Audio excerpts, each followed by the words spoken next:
Indiana is first to third in any given year in the release of sulfur dioxide, nitrogen oxide, particulate matter. We're fourth in the release of mercury, but yet we are in the middle of the population range.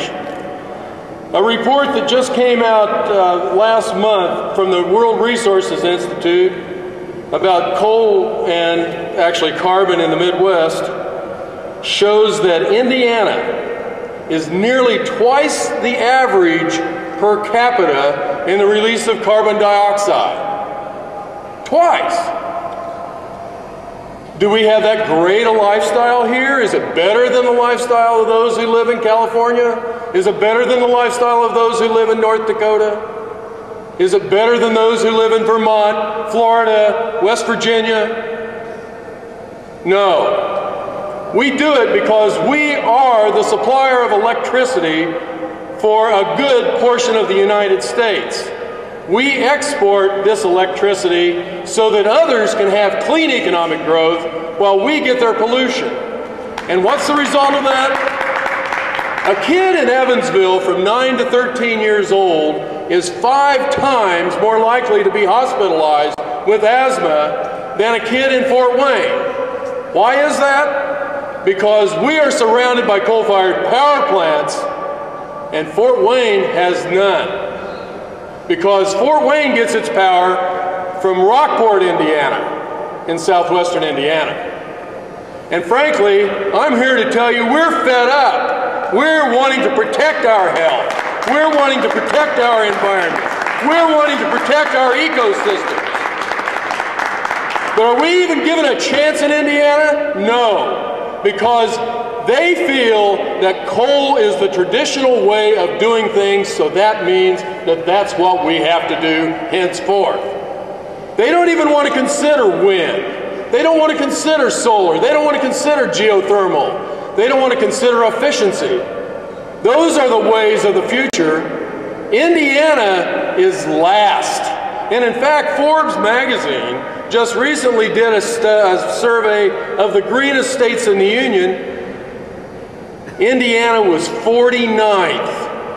In fact, the last paragraph said, so who's at the bottom of the list? Louisiana, Mississippi, Alabama, Indiana, and number 50 was West Virginia. How do they expect that we can have anything resembling good, clean economic growth if we're 49th in trying to be green? Nobody that wants to bring an industry that's clean, where they respect their employees, wants to come to Indiana, where they are so willing to foul their own nest. That's why we get the dirty industries. And it's just frankly wrong. So what do we do? Well, frankly, ours is a vision of economic growth and prosperity, not only for Indiana, but for the rest of the world, as we set about to clean up the problem with global warming.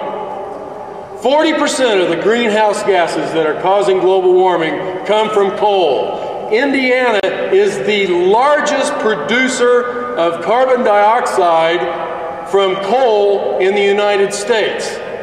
We put out more carbon dioxide from coal than a lot of entire countries do.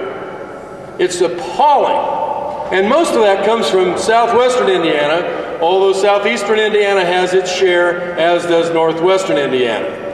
Indianapolis does have a power plant down here on the south side, and it's a big polluter too. This is an urgent problem. We are not going to solve it by being mamby-pamby and just taking the traditional route. But it's a problem we've got to solve. And there's positive economics. When you build wind turbines, when you build hydropower, when you build efficiency in, you create jobs.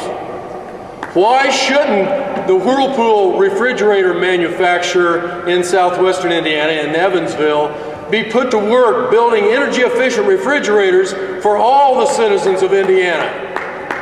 That's the way we should approach the problem, not by building more coal plants, going way behind the curve. You know, just a couple of weeks ago, our governor decided that it wasn't in Indiana's interest to sign the Midwest Governors Association Accord to stop global warming. He appeared there as an observer, not as a signatory.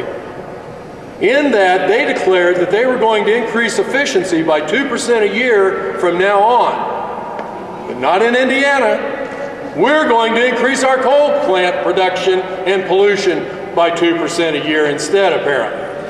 Well, we've got to stop that, and stop it now. We have had enough. We already are one of the most polluted states in the nation, and it's time to turn that around and become one of the cleanest states in the nation and show the rest of the world how you can clean up the filth.